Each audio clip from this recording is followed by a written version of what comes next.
Good morning, friends. Today's topic is very important, but it is slightly lengthy and difficult to understand.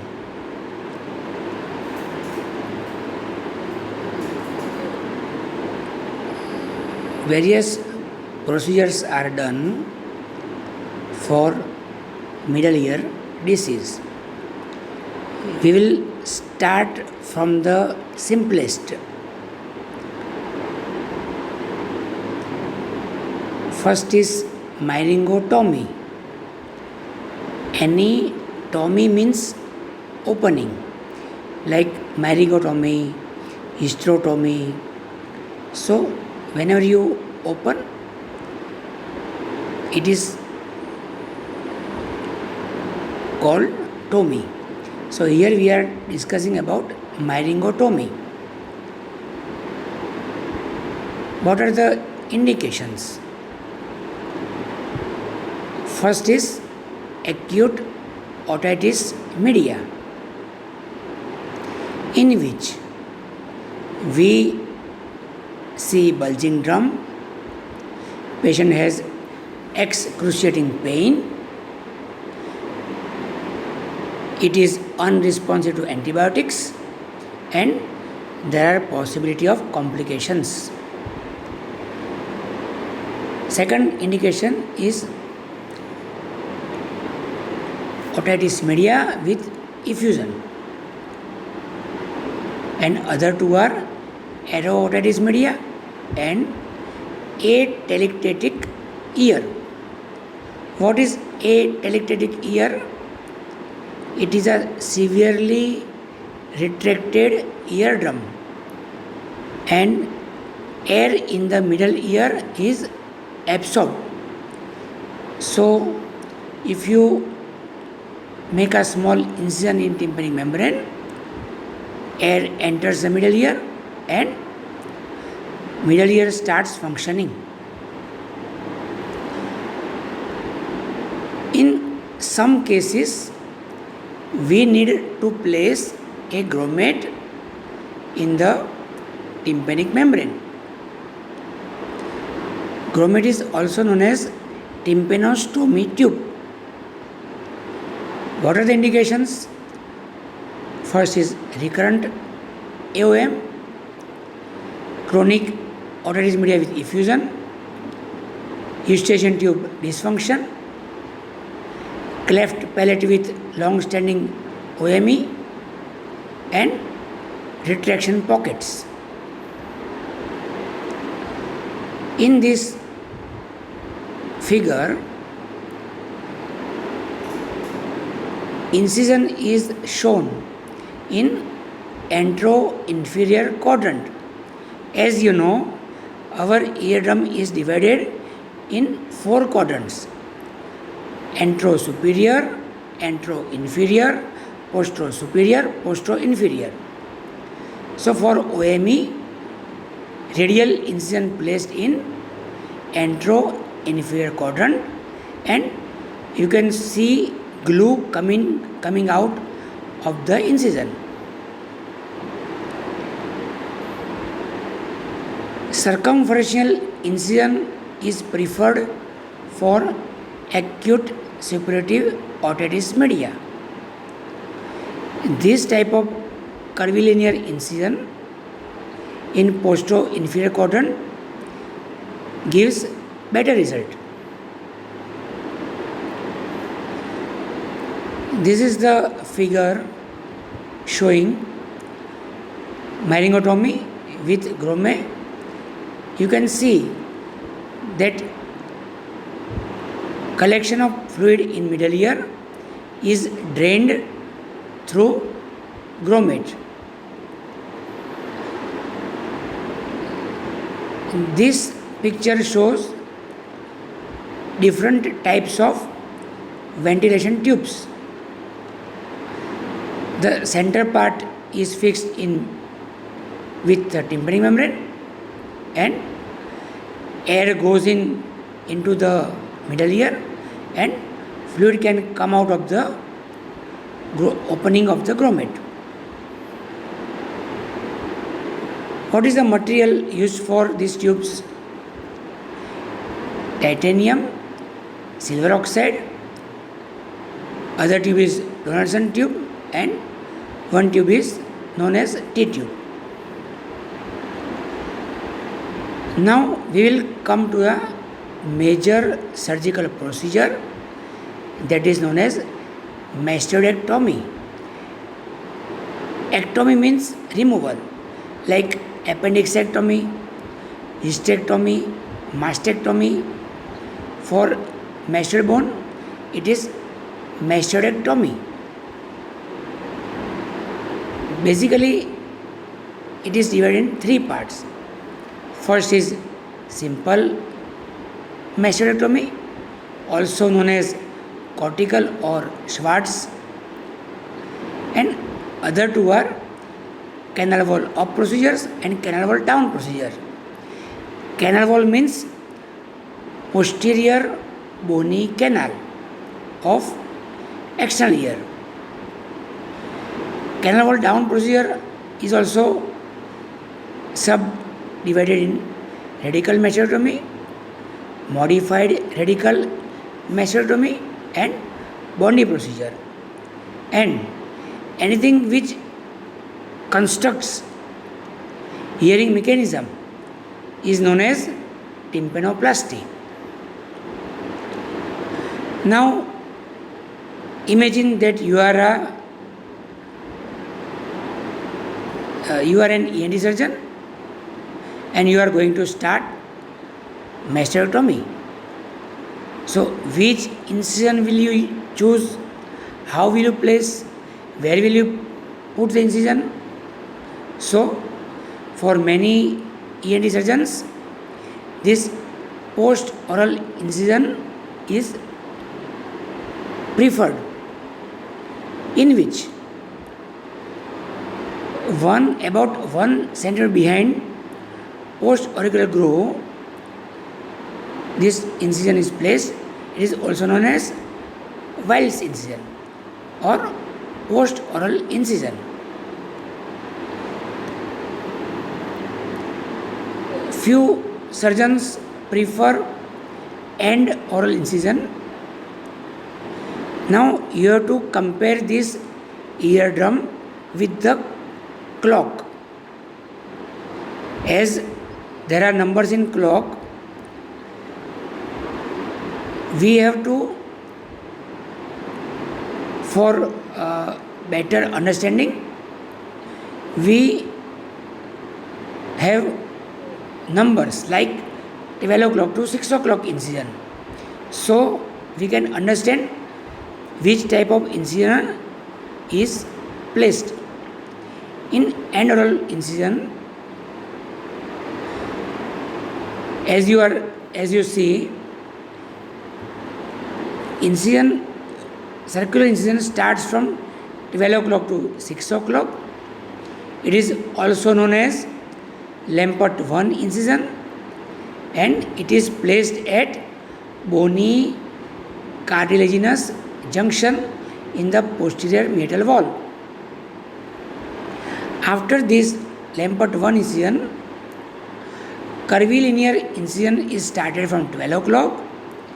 It goes laterally between tragus and helical crus, and after this incision we can go for middle ear surgery or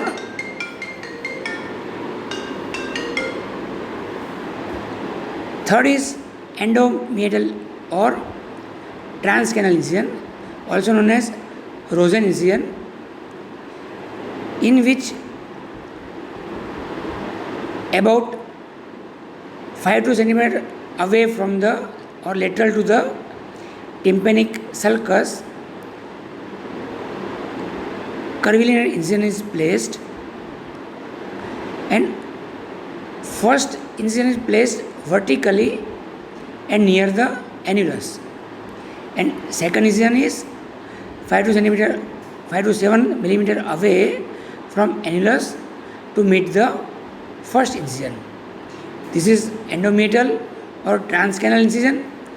This is Rosen's incision, and this incision mainly used for stapedectomy or to visualize the middle ear without any external incision. Now, what is cortical mastoidectomy?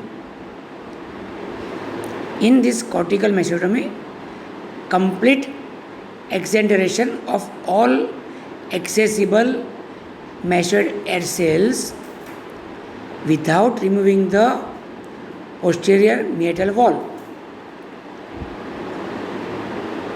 Do you understand? In this cortical mastoidectomy or simple mastoidectomy, only mastoid air cells are removed. What are the indications? First is acute coalescent mastoiditis. Second is incompletely resolved acute otitis media. Third is masked mastoiditis. And fourth, very important, is as an approach for cochlear implant, facial nerve decompression, and endolymphatic sac surgery. For cortical mastoidectomy, after incision and elevation of soft tissue over the bone, we have to identify Maceven's triangle. What is it? What are the boundaries? First is suprameatal or inferior temporal line. One, you have to identify spine of Henle and posterior bony canal, and third is tangent joining the both. It is known as Maceven's triangle. Drilling is started here, and about 1 to 1.25 centimeter antrum is found.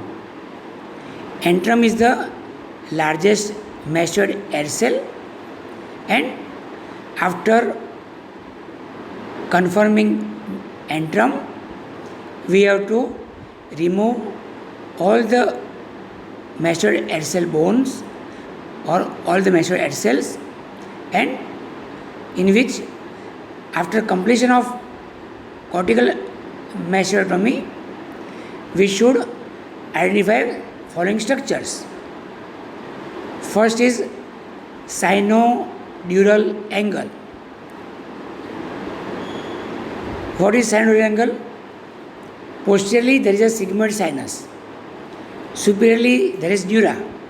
So angle between dura and sigmoid sinus is known as sinodural angle. We have to remove bone and identify it. One entity is known as solid angle. It is formed by 3 semicircular canals. We have to identify Trotman's triangle. It is bounded by sigmoid sinus, bony labyrinth, and superior pituitary sinus. One imaginary line is Donaldson's line. It passes through the lateral semicircular canal, bisecting the posterior semicircular canal. And what is the importance? Importance is we can identify endolymphatic sac which lies inferior to this Donaldson's line. Now let us learn something about radical mastoidectomy. In radical, we have to exteriorize mastoid air cells, middle ear, attic and antrum into the external ear by removing the posterior bony metal wall. In radical mastoidectomy, no reconstruction of hearing system is attempted. Why so? Because we have to undertake this surgery for serious conditions like CSOM with intracranial complications, extensive cholesteatoma, revision surgery, disease in petrous apex and carcinoma of middle ear, in which hearing is not much important. Safety or safe and dry ear should be our goal. This modified radical mastoidectomy is most commonly done, in which hearing mechanism and middle ear cleft structures are preserved as far as possible. Only irreversibly damaged tissues or disease are removed, and its indications are attico-antral cholesteatoma and all limited disease like limited cholesteatoma or retraction pocket, or in this for simple understanding, remove only the diseased part and try to reconstruct hearing mechanism. I will go slightly slow so that you can have some time to understand this illustration. This is showing cortical mastoidectomy. The red border is suggesting mastoid air cells. Superiorly, there is dural plate or tegment plate. Posteriorly, there is sinus plate, and which structure is there just behind the sinus plate? That is sigmoid sinus. And the angle between the dural plate and sinus plate is sinodural angle. Inferiorly, you can see digastric ridge. What is the importance of digastric ridge? Digastric ridge is the landmark for facial nerve. If we find digastric ridge, it will lead us anteriorly to the facial nerve. One curved structure is seen, that is known as lateral semicircular canal. The green structure is posterior bony wall. Yellow structure is adductus posteriorly, and above the annulus malleus is attic. So, in cortical mastoidectomy, we are dealing with only mastoid air cells. We do not do anything in middle ear. Now, what we do in modified radical mastoidectomy? In this case, after completing cortical mastoidectomy, we remove posterior canal wall, which was shown green in the previous figure, and we also remove yellow part shown in previous figure, that is adductus and antrum. So, in modified radical mastectomy, if tympanic membrane is normal and intact, we do not disturb it. We elevate tympanic membrane, examine middle ear, and if there is no disease, we replace it back, but we do not remove normal part of middle ear cleft. And if some ossicle is necrosed, we try to construct ossicular chain and preserve hearing mechanism. And last figure is radical mastectomy, in which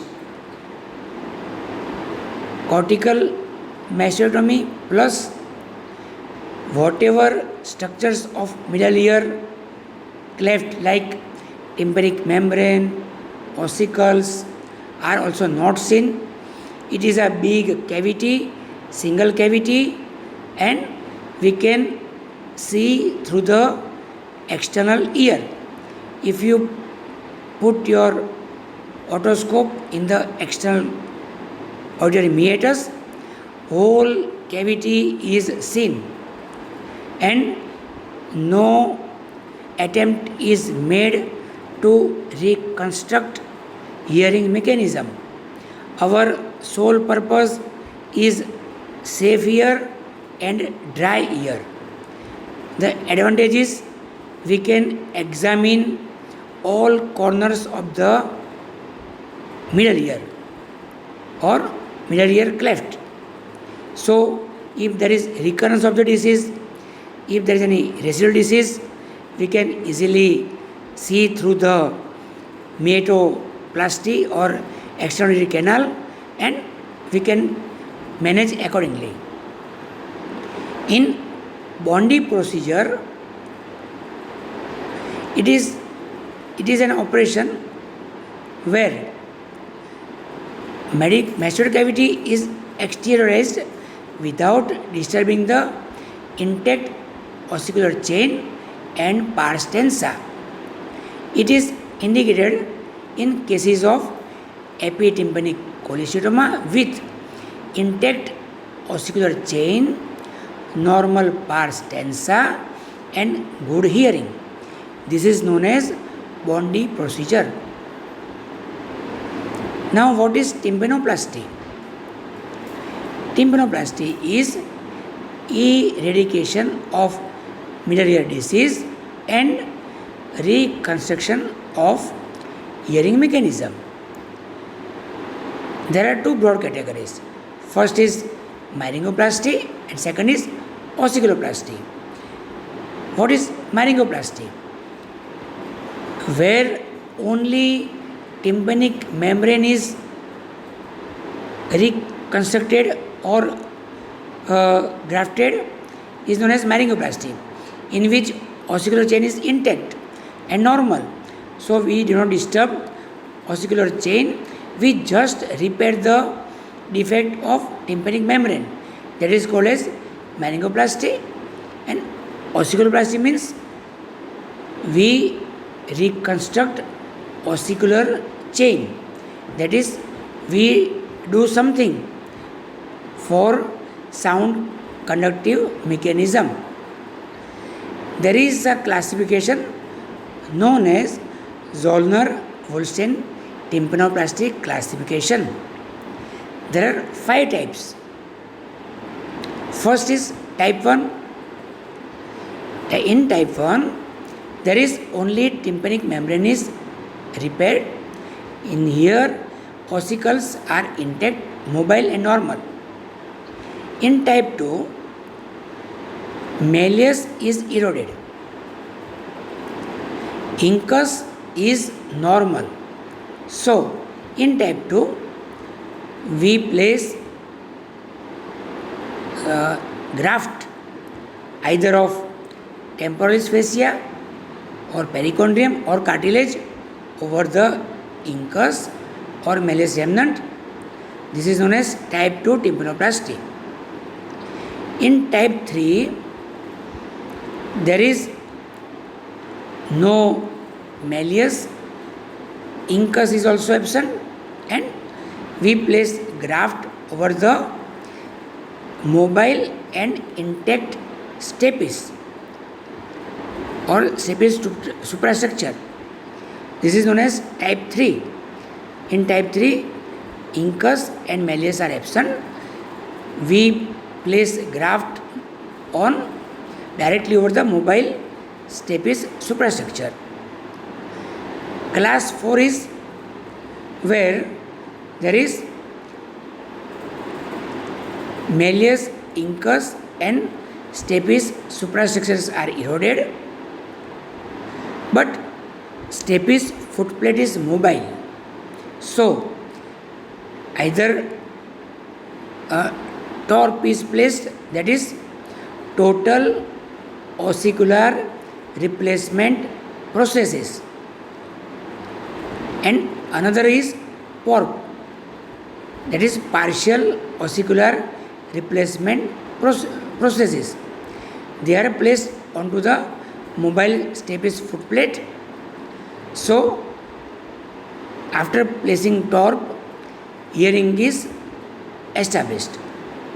But if you are going to place temporalis fascia, cartilage is to be placed between TORP and temporalis fascia, so that TORP doesn't come out through the temporalis fascia.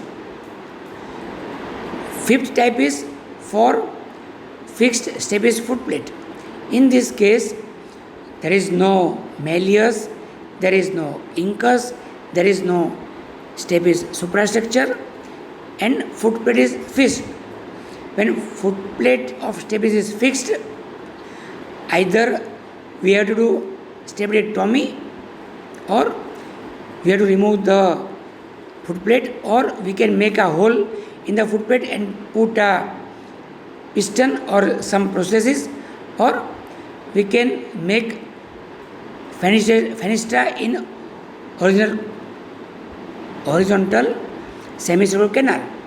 If we reconstruct hearing via fenestra in horizontal semicircular canal, it is 5A, and if we do stapedectomy, it is known as 5B. For tympanoplasty, there are various graft materials are available. For myringoplasty or to reconstruct tympanic membrane, mainly temporalis fascia is used. Some prefer perichondrium and some prefer cartilage. For tympanoplasty, ossicles also, depending upon the defect, TORP, PORP and cartilage are used. One more is underlay and overlay technique for myringoplasty. In underlay, remember the anatomy of tympanic membrane. There is a fibrous annulus, sitting in the tympanic sulcus. In underlay, we have to lift the fibrous annulus all around, and we place graft underneath the fibrous annulus, that is underlay, and if we place the graft over fibrous annulus or fibrous layer, it is known as overlay technique for myringoplasty. And other graft material for ossicular chain reconstruction is PORP and TORP, as we described earlier.